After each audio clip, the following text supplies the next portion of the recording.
Hello, I'm Leah Achuria. Welcome to the third module in our Capstone course. In this module on successful speaking, you'll review the key points from the course Speaking Professionally in English and practice more skills to build your fluency and your confidence. Finally, to continue where you left off in the final assignment of that course, you'll organize and deliver a presentation about a personal accomplishment or sales pitch for a product or service. Through the things you learn in this course, you'll be able to build on the presentations you practiced earlier and incorporate vocabulary and skills acquired throughout the course. Before you begin to plan your presentation, I recommend you do a self-evaluation. You learned many ways to improve your pronunciation through the speaking course, and you made several recordings of yourself speaking. What parts of your speech worked well? What areas didn't seem so successful? And how can you improve those areas? To answer these questions, you need to evaluate or think about your pronunciation. What does this include? Let's take some time to review what you learned from our Speaking English Professionally course. Try to answer the next evaluation questions with one of these options: yes, somewhat, or no. For your convenience, I've added a checklist handout as an additional resource, so feel free to print that out before continuing with this lesson. First, word stress. As you know, word stress is key. Do you stress the correct syllable in your content words, especially the key words? What about compound nouns, proper nouns, similar nouns and verbs, and words with suffixes?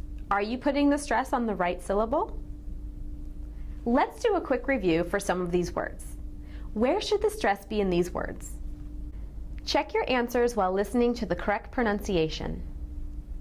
Bookshelf, Mexico City, present, majority, photography. What about can and can't? Are you pronouncing them correctly with the right A sound?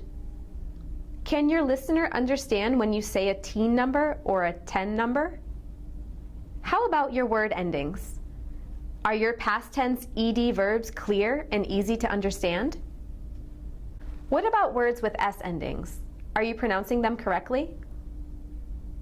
For the questions you answer somewhat or no to, go back to some of the practice resources from the speaking course and try to improve those areas that need improvement.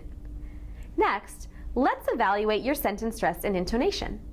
Again, try to answer these questions with one of these answers. Are you careful to put the most stress on your content words? The important nouns, verbs, adjectives, and adverbs in your sentences? Can your listeners really hear those words? If you pronounce very clearly, your listeners will even be able to see your words, to read your lips. To have this clear English pronunciation, you have to open your mouth more than you might feel comfortable with.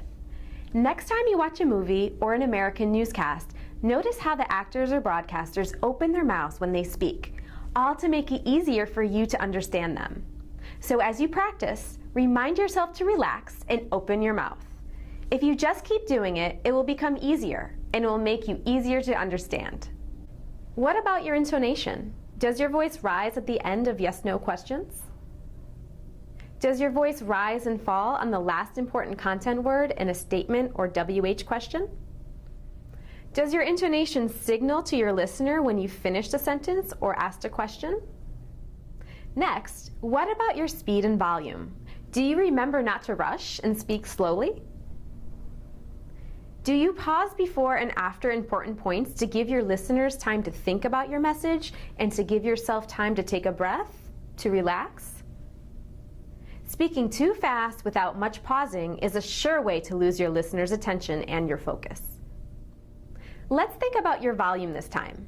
Do your listeners have to ask you to raise or lower your voice? Does your voice carry your energy? Do your listeners get excited with you or lose interest? Again, for the questions you answer somewhat or no to, go back to some of the lessons or practice resources from the speaking course and try to improve those areas that need improvement.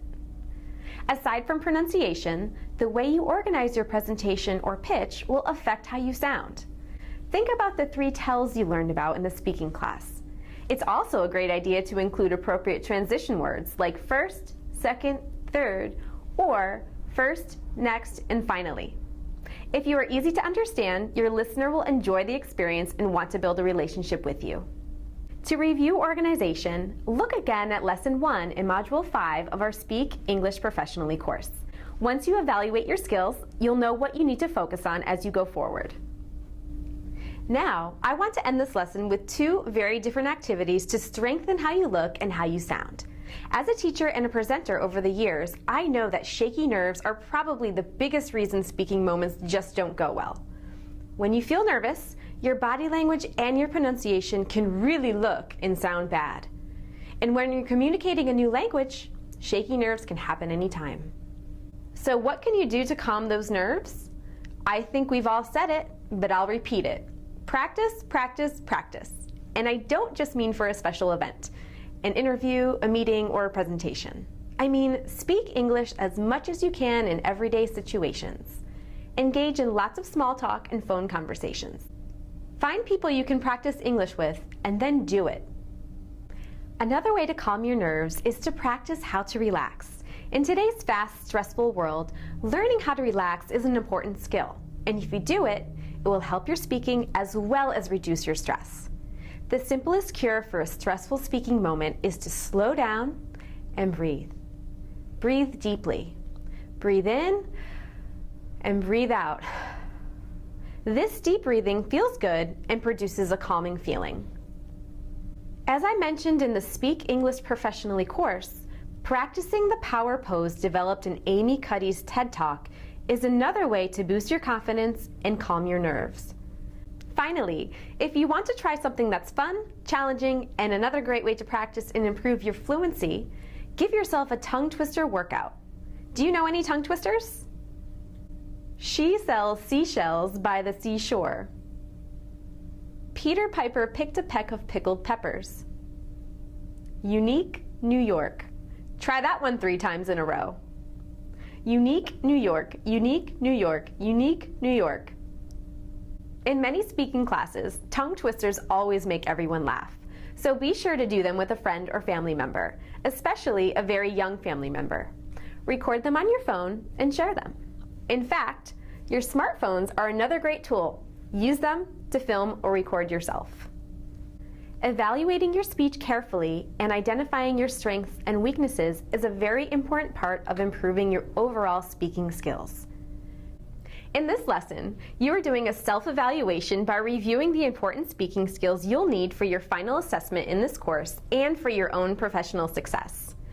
Your self-evaluation should include how well you are with word stress, sentence stress, intonation, speed, volume, organization, and a little bit of body language. Again, use the checklist chart to help guide you better with the evaluation. We also looked at a few ways to increase your confidence and to have some fun. In our next lesson, I'll have some more tips for preparing your final assignment. I look forward to seeing you again soon.